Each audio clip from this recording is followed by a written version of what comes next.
The House of Mystery presents Inside Writing, the radio show where authors discuss their writing process in all genres. Welcome back into the House of Mystery. I'm Al Warren, Mr. David Martino. Yes, present. I'm here. I stole that from Richard Dawson. Well, there you go. Most people don't know who he is anymore, so you're bringing That's up true. people. You know, I always do that. Well, you're getting better. You're getting better because I know you were talking about what was that? Danny Thomas. Was it Danny Thomas? I don't know. One Oh, of no, those Benny, guys. no. Oh, Benny. Oh, No, it wasn't him. it was somebody. Jack Benny. Oh, Jack Benny, that's it. Jack I almost said Benny. Benny Goodman. His show Jack went off Benny. when you were just barely being born. So what do you? I don't know. You got it. Well, at least. I have history, Al. Yeah, I know. I know history. But nobody else. Come on, Richard Dawson. You know, that's better. Yeah. It's better because at It least they is. can watch.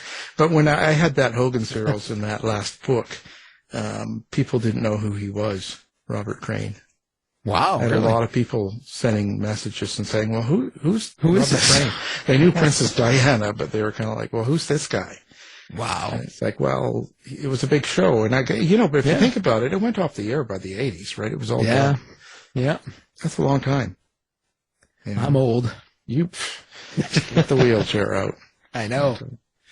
Well, so now today we are going into writers again, and this time we are going to be talking about kind of a woman's sleuth, police procedural, kind of that sort of thing. But anyway, Hollow Beasts, and it's the Jodi Luna book 1, and the author is with us, and that's Alisa Lynn Valdes. Thank you for being here. Thanks for having me. This is book 1 in a series.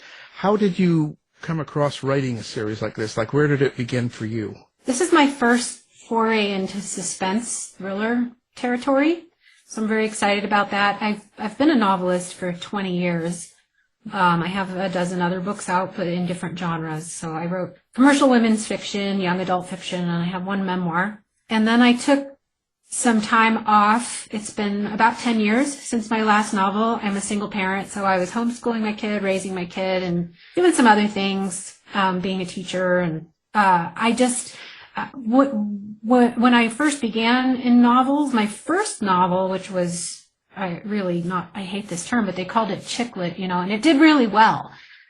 Even though I'd kind of written, it was almost a parody, but nobody realized it was a parody, and then it did really well. And that's a double-edged sword in a way, because they want you to kind of keep writing that same book over and over again. And so that's why I took a break. I was just like, I've said everything I wanted to say in that arena. And before that, I had spent 10 years as a staff writer for the Boston Globe and the LA Times, so I've been writing all my life. When I read novels, even from high school on, I always read suspense and thrillers.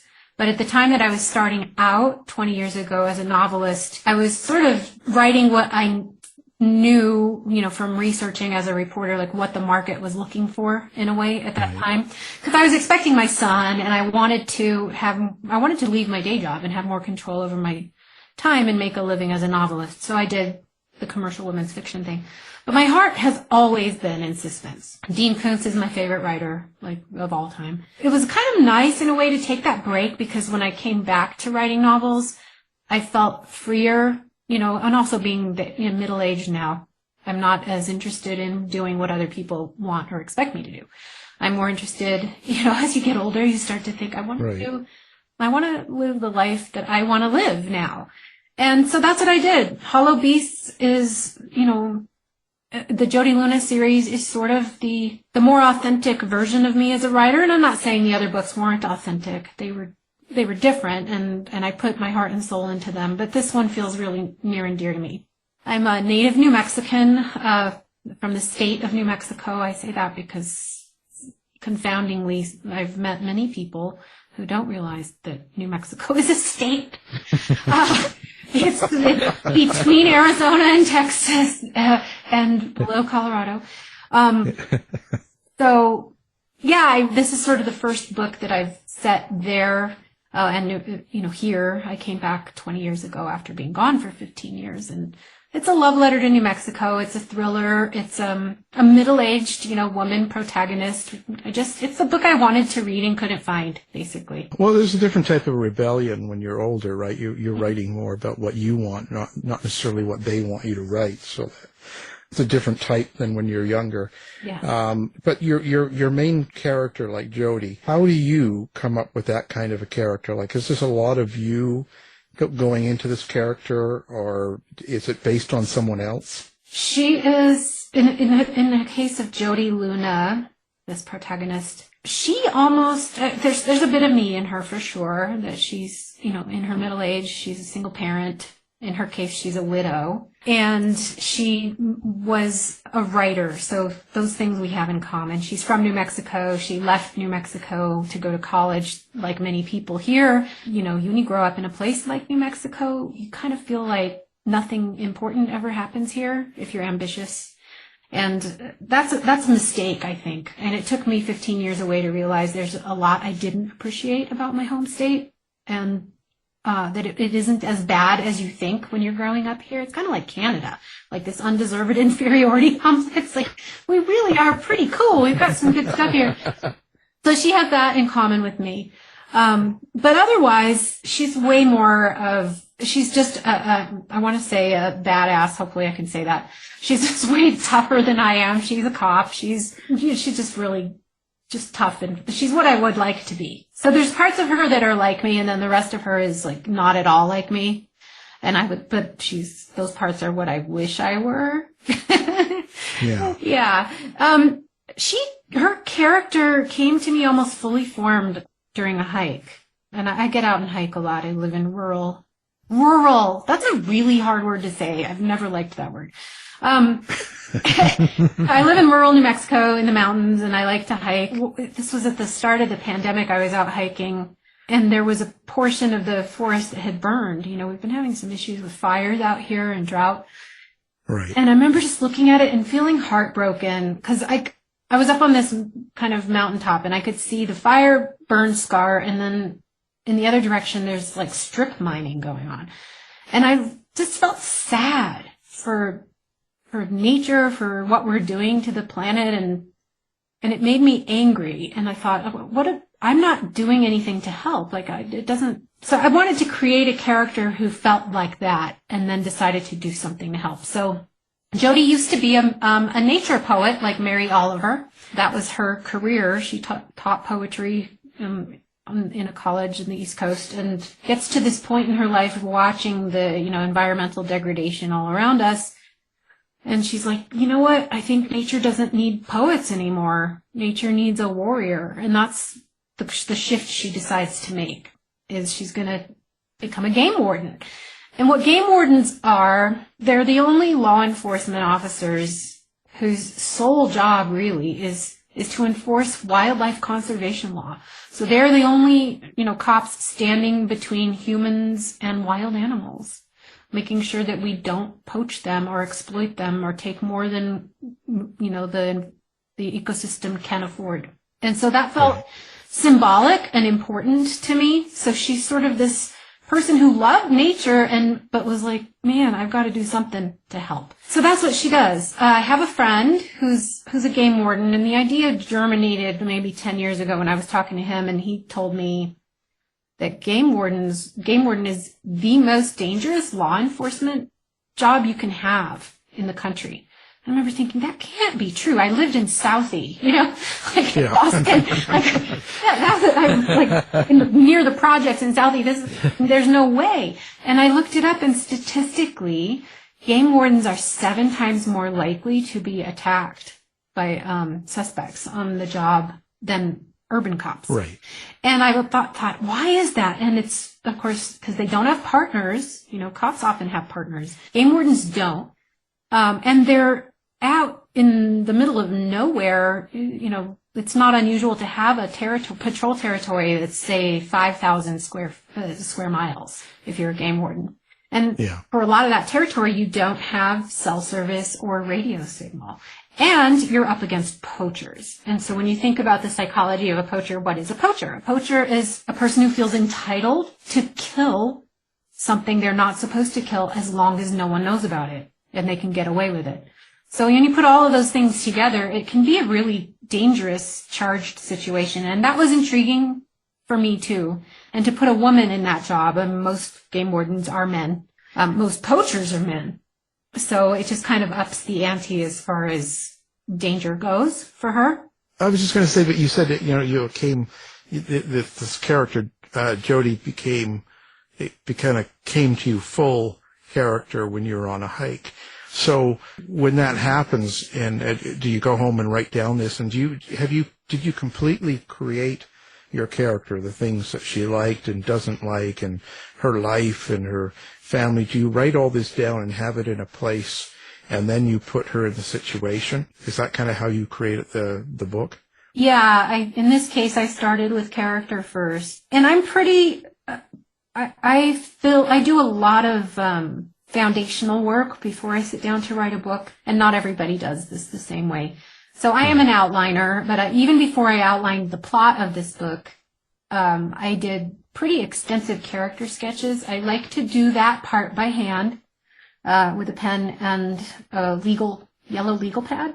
So I'll get a bunch of those and then fill up almost like a whole legal pad with just details about the character. The physical details, what does she look like, but also you really, I know a lot of people don't put a lot of stock in, MBTI personality tests, things like that, but I find those, 16 basic personality types really helpful in crafting characters who are believable and aren't like me, so I can kind of look at how these different personality types would interact with each other.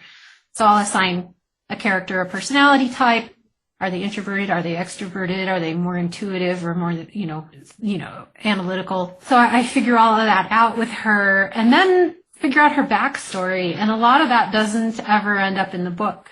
It's just kind of, I need that psychological foundation for her. I like that part of it to feel genuine and real. So, character is really fun and fascinating for me. So that's how I did that, and figure out who her family members are, what her relationships are to all of those people, where she's at in her life. And then on top of after all of that, I created the plot for this book and threw those characters into that story. Well, yeah, and it's important because people are going to care about the character, right? So the character's got to be there. You got to have information. How do you experience your characters? And I say that because a lot of fiction writers will say, they see them, they hear them, they're like their family, kids. They have all sorts of expressions to describe their characters. What's your relationship like? I love that question.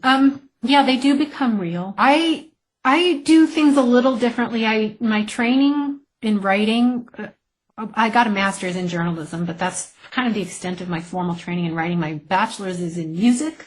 I'm an auditory thinker. So my approach to characters is all kind of autodidactic, self-made stuff. So I guess it's almost like method acting. Once I figure out who the character is, I will try to go through parts of a day as that character. I will pretend I'm that person.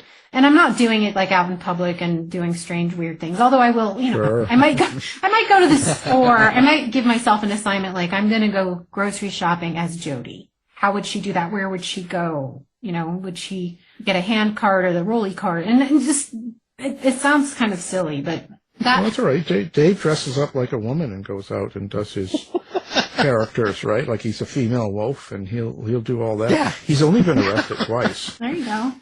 Yeah. So knows about. Yeah, because it's important to understand. You got to make the character real. Yeah. Right. You got to make sure that the things they do, say, and how they behave comes across real. Otherwise, people lose their interest in it. Right. So you've got to do what you got to do. There's nothing wrong with that. Yeah, and what I've found over the years, when people love a character, it's because they see themselves in that person. Right. That seems to be the main reason people like stories, really, is to feel validated in their own experience of life, So I try to keep that in mind, too. Keep it very specific to character, but also have that character dealing with some universal. No, I usually ask this, but in this particular case, I guess it's kind of obvious because usually I say, when you write the book, of course, you're looking to entertain people. That's what people, that's what you're looking for. You're making a connection and entertaining. But there's also obviously a subtext here. There's some meaning to it that you want people to get. And I'm guessing it sounds like it to me. Yeah, no, for sure. My work is, I don't consider it political, but some people call it political. All of my work has been, my life really as a person has been kind of about things being fair. That's really important to me. And even as a very young child, I remember just kind of being so horrified at injustice generally. It just felt so wrong, so wrong. And in this particular book, that's happening at a bunch of different levels. So the game warden part, and there's poaching of wolves that's going on, there's poaching of deer that's going on. So that's an injustice of a type. In her own life, she's a widow, but kind of her backstory with that is that she married very young to a man she met at 17, and she was coming out of some childhood trauma stuff, and he seemed really confident and felt safe at that time. But as she got older, she started to understand that it was actually, he was a bit of a narcissist and controlling. But that looked like safety because he seemed like he knew what he was doing, So that's another kind of injustice is an area of growth where she's feeling guilty because in the year before he dies in an accident, she was considering asking for a divorce. So, what does that do to you when you're kind of already on your way out the door? They don't know it yet, and then they die. And everyone expects you to be devastated. And you are sad, but there's also a bit of guilt because you feel kind of relieved, So she has that going on. So the plot of this particular book is she tickets a guy for poaching. And he's a skinhead. He's a neo-Nazi. She doesn't know that. She just knows there's a deer out of season in the back of his truck. And he doesn't have a license for it. And he becomes obsessed with her. She's a Latina game warden in northern New Mexico. New Mexico does not have a racial or ethnic majority as a state. I think 48% of the population is what they, self-define as Hispano. Here is the term that would be used. Census Bureau would say Hispanic, people would say Latinx, Latino, it doesn't matter what people call it. That's pretty much very normal here. Growing up with a Spanish surname here, like I did, I tell people you get to be a who instead of a what. Your ethnicity is not your identity, which is a luxury that generally is reserved for the dominant class. But this is a guy she's ticketing who's from Arizona. He has a very different take on the whole thing. He is, unbeknownst to her, in the area because he's a member of a white supremacist terrorist group that is hiding out in the fictional San Ysidro National Forest. They're called the Zebulon Boys, and they are plotting to basically blow up a lot of things in the most Hispanic town in America, which is a fictional town I call Hispaniola that's based a bit on a town called Espanola. But I don't want to get sued. So, so she just, it starts out with her just, ticketing a guy for poaching. She's being trained on the job. She's the oldest rookie game warden ever hired at age of 45 by the state. And her uncle is the outgoing game warden in that position. And New Mexico, my mom's family has been here for 11 generations. And there are a lot of towns in New Mexico where people speak Spanish because they've always done that. My family got here in the early 1500s from Spain. And so this idea, and New Mexico only became a state in 1912. My grandparents, when they went to school in rural New Mexico, schools were taught in Spanish. That's how it was here. So this idea that everybody who has this kind of a background in the U.S. is somehow from somewhere else and doesn't belong here and is an immigrant is just really absurd in New Mexico. So here's this guy from Arizona who has that mindset, and he's in this little town in northern New Mexico, and here are these two people who are fully bilingual, and obviously Jodi, did very well as a poet in English. But she speaks to her uncle in Spanish, and this man overhears it, and he gets very angry. And he's like, "This is America, you should speak English." And she comes back at him saying, "I'm glad you know where you are, Travis." And also, the Treaty of Guadalupe Hidalgo of 1848 is very specific, which is when, Mexico ceded all of this territory, including this state, to the United States and Colorado and on and on and on. It says very specifically that we are guaranteed the right to continue speaking Spanish here. That's the law in New Mexico. Furthermore, the U.S. doesn't have an official language. We do not. And so she has this little calm, I see it as like she's almost Clint Eastwoodian in her approach. It's very calm, leaning into his window like, I'm glad you know where you are. Here's the actual law. So you can call me Senora. That's like the entry for me, which is like what I wish I could do to people who've said this kind of thing to me all my life. And of course, that just triggers him and puts her on his radar for destruction. And it begins kind of this cat and mouse chase where he's stalking her and her family and kidnaps her daughter. And it's just her trying to figure out what's going on and realizing the problem is actually much bigger than just this one guy. And along the way, she does not get help from the sheriff of the county, and I wanted to show some nuance here. He's also, so-called Hispano, right? But he's a Fox News watching Republican who does not identify with migrants or Mexicans, even though, somebody like Travis, the skinhead, would not differentiate between this Sheriff Gurule and the Mexican migrant. To him, they're all the same. But the sheriff is like, you know what? I'm not going to help you because these guys are trying to protect our borders, So she realizes she's kind of on her own. She's not going to get help from certain, law enforcement people who identify with this white supremacist terrorist group. And people have asked me, why are you picking them? Are you playing the race card and all this? No, I'm a reporter, a former reporter. And right now, our own FBI and Homeland Security identify the number one domestic terrorist threat in the U.S. to be white supremacist terrorist groups. They're growing in number. And, you can look at what happened, January 6th to some extent being related to that. It's a big deal. We need to, the kind of scapegoating and xenophobia and hate. It's almost like the Civil War really never ended in the U.S. And so I wanted to, find a way to address all of that too, which I think it's pretty dangerous. Well, as you're plotting this novel, I was just wondering, and you're doing like the method acting through your characters. Yeah. Do your characters ever surprise you? Do they kind of take that plot and kind of try to pull it off the rails?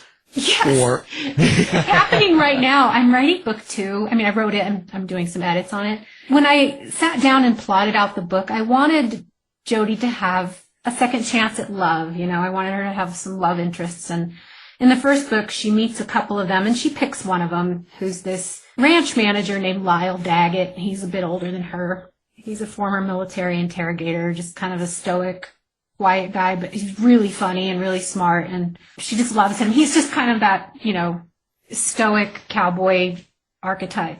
And I wanted her to fall in love with him, and she does start dating him, and in the second book I wanted them to start developing that, but Jodi surprised me by pushing back. Like, I don't want to commit to anybody, which is really a weird thing when I'm the person creating the character and writing her, and I wanted her to, to find love and be healed again. And she's kind of like, not so fast. I married at a really young age and didn't have a lot of experience. And maybe I want to date a few people before I settle down with this guy. And he's a widower too.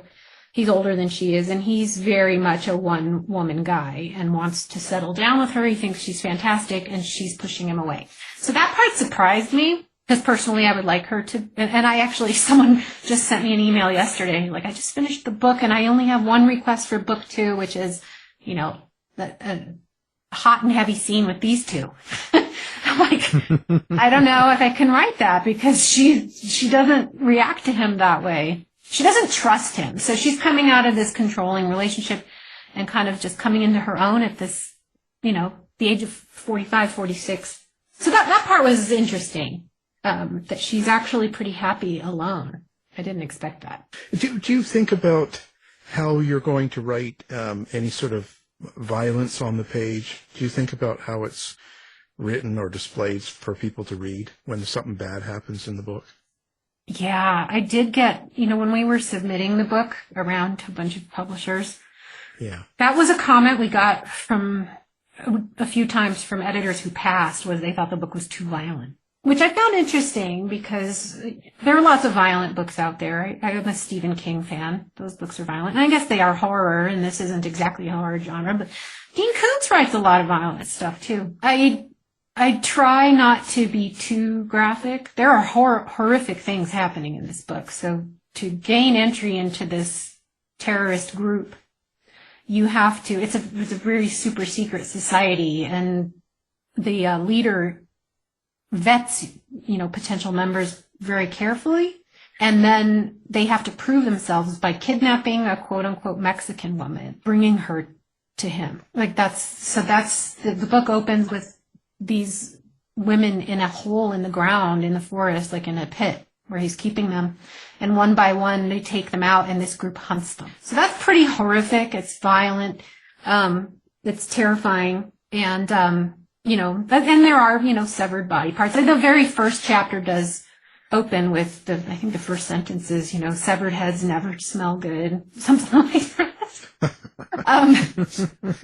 But it's a deer head. We just don't know that until the middle of that paragraph. But I kind of play with it. I try to keep it, that's a terrible, horrifying sentence, but just by phrasing it that way, it keeps it a little bit lighter.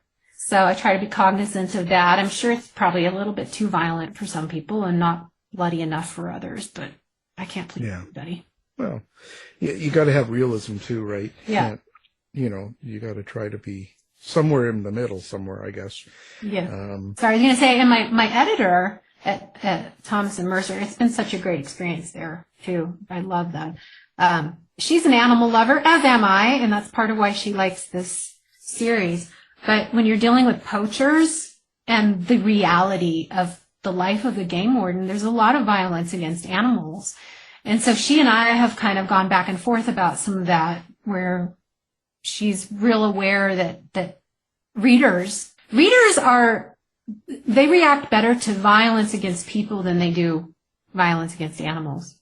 Oh, yeah. And when it's told in detail. So how do you walk that line when you're writing about a game warden? And you have to write about poaching or even, animals in the wild being predators. How do you do that without upsetting readers? That's been kind of something that I've been wrestling with too. Yeah, and to be honest, I don't know how you can really achieve that because I'm totally into animals. I've been rescuing dogs now at my place I get the old dogs from the pound, 5 and older, because I have acreage and I've always done that. 25 years, and so if I see something or I'm reading something and somebody just brutally slaughters an animal, quite often I stop watching it and I don't read anymore. That's it.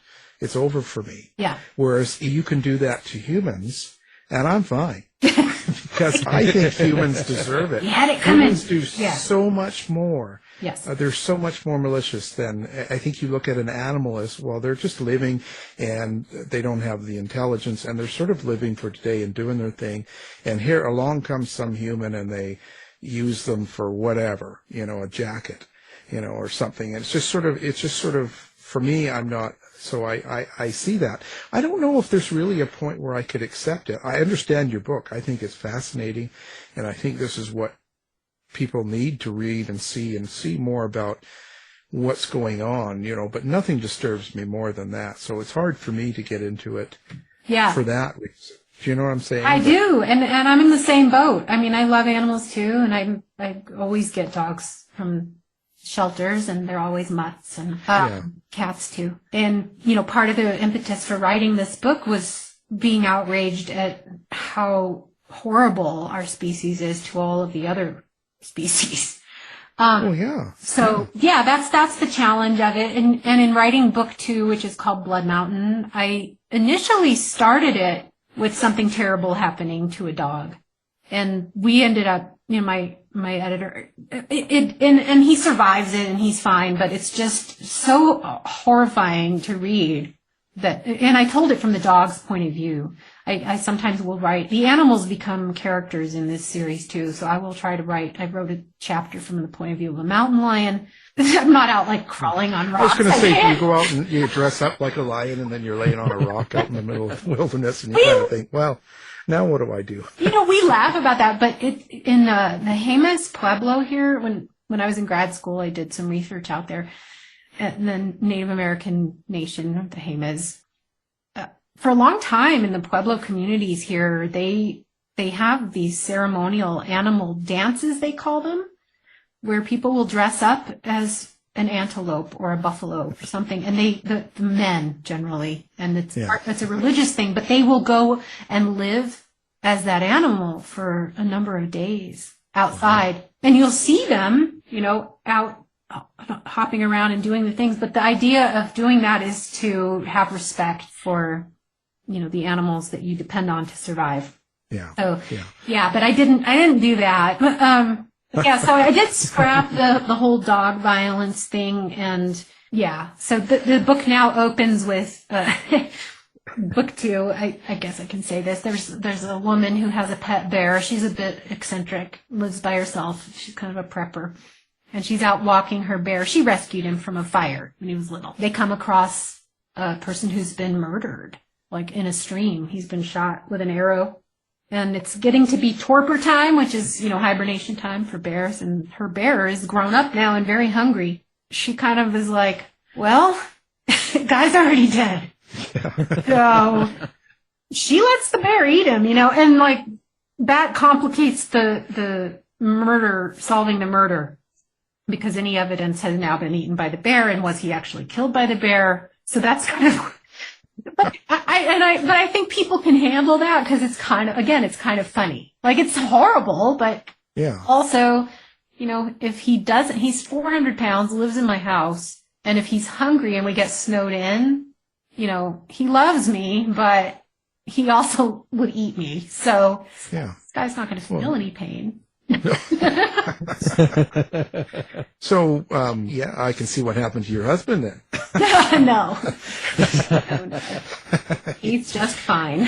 He's just fine. So what makes a good book for you? Like, what is it you look for in a book? Oh, gosh.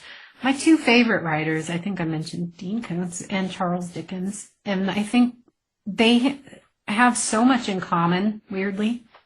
They both, I think I prefer commercial fiction to literary fiction usually, because I think it's utilitarian. Like it's for the people. Like, who are you writing for? And I see this, like, I want books that are written for a general audience that aren't elitist in any way. Just because as a writer, I like it. I like it when the writer doesn't get in the way. So I feel like in literary fiction, a lot of times the writer is like, hey, look at me, look what I can do. I'm such a great writer. I don't like that. I like it when the story catches you, the characters catch you, and the writer is really just the conduit for that. So Koontz does that, Dickens does that, but they write really well. So that's the thing. It's hard to write in a way that feels easy to read. Dickens wrote commercial fiction for his time that told stories that mattered to people and were imbued with humor and social commentary.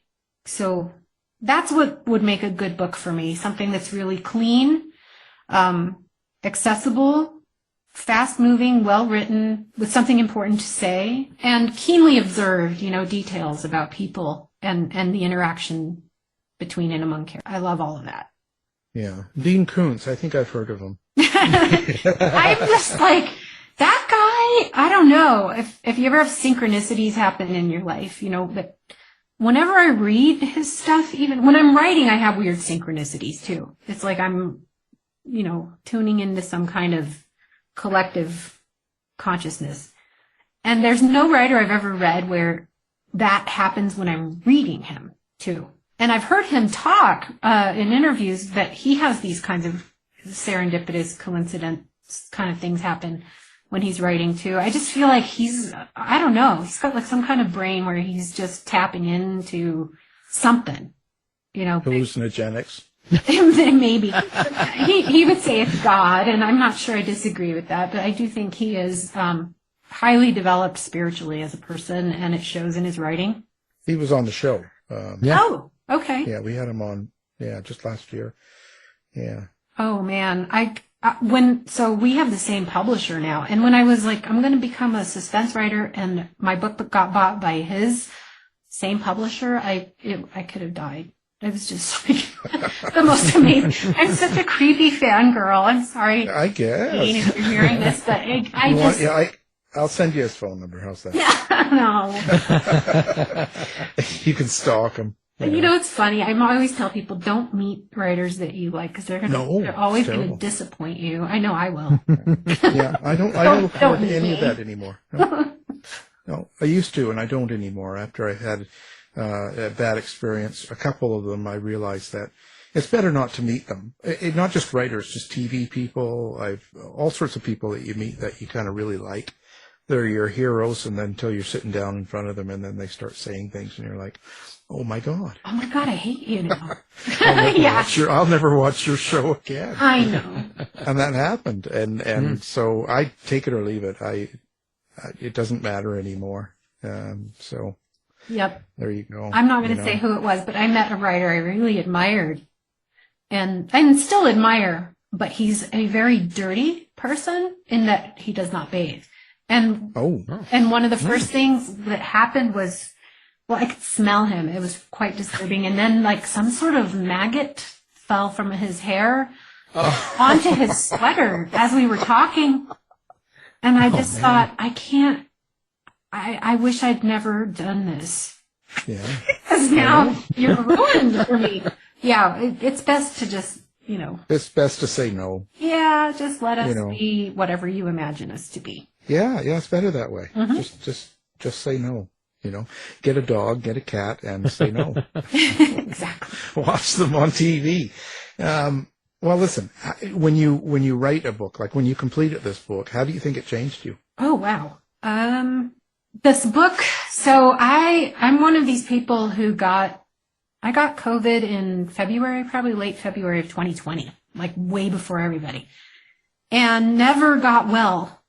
So there's this subset of people who get long COVID, and it damages your immune system to the point they wondered if I had HIV because my T cells were gone. And now there's all kinds of research coming out saying, COVID does damage your CD8 cells and all of this.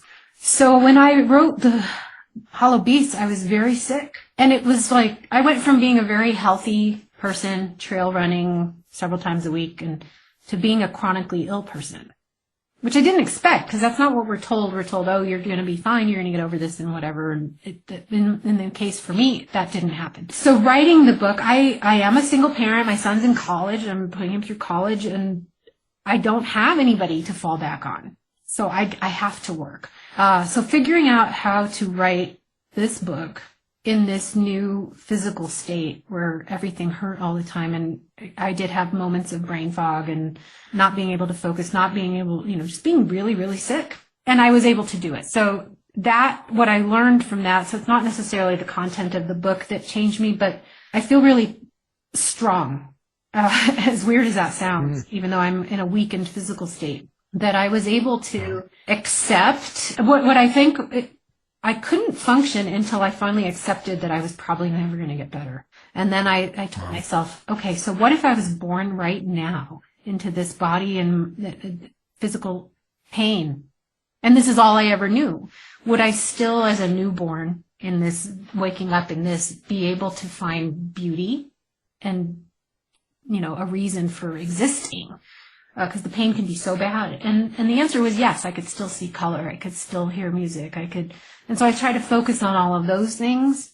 And writing this book, I think, was a journey back to happiness and peace in spite of feeling terrible. So I feel really proud of it, that I was able to get it done. And that's what it taught me, that by not hanging on to what I had lost, and instead focusing on what I still had, I was able to continue to function as a person. It's great. Do you think that changed your writing? Or the way you write? You know what's weird? the reviews of this book, so this book has already done better. It was like an instant bestseller on a bunch of different lists, and it's like the reviews are really good. It's been optioned for TV show already. I feel like maybe because of the deliberate nature of having to write while I'm sick, I became a cleaner writer and a better writer for it. It's very strange. But yeah, I feel like it's the best written book that I've ever created, which is counterintuitive, really. Wow. So now let's talk about how people find you. Oh. How do people find you? Do you have like social media accounts? Do you have website? Like, how do you want your readers or fans to find you? Okay, so yeah, I have a website. I need to change the web address because in my previous career as an author, I was Alisa Valdes Rodriguez. That was my married name. Hyphenated, I've gone back to my maiden name. But my website is Alisa-Valdes with an S -Rodriguez.com. And there are links on there for all my social media. I'm on, I do have a Facebook author page, but nobody sees those posts anymore unless I pay Facebook, and I refuse to do that. So I am posting on there. I used to get like thousands of likes. I have 11,000 followers on there, and now my reach is like 120 people. Wow. Because that's what Facebook's game is, right? You get dependent on your fan base, and they're like, hey, do you want to boost this post for $50? No. So you can find me at author Alisa Lynn Valdes on Facebook, but I don't know if you'll ever see my posts unless you look for them. I'm on Instagram as author Alisa Lynn Valdes, and people seem to see those pretty much. I'm on TikTok. I don't know how to use it, and all my TikToks are terrible. And then, just dance. Yeah, and if you want the super like angry, impulsive of me, I'm on Twitter. That's Alisa Valdes Rod 1. Yeah. Well, there you go. Fantastic. Of course, we'll have all that up on the website. People can find you with one click, and we really appreciate you being here. Thanks for having me. It was fun. Now, the book we're talking about is called Hollow Beasts, and it's Jodi Luna, Book 1. And our guest is the writer of that, Alisa Lynn Valdes. Thank you for being here. You're so welcome. Thanks for having me. Thanks, Alisa. You've been listening to the House of Mystery radio show. To find out more about our guests, hosts, or shows, go to www.houseofmystery.com. Show's over for now. Was it as good for you as it was for me? Yeah. Good night. This has been a production of Something Weird Media. I'll be back.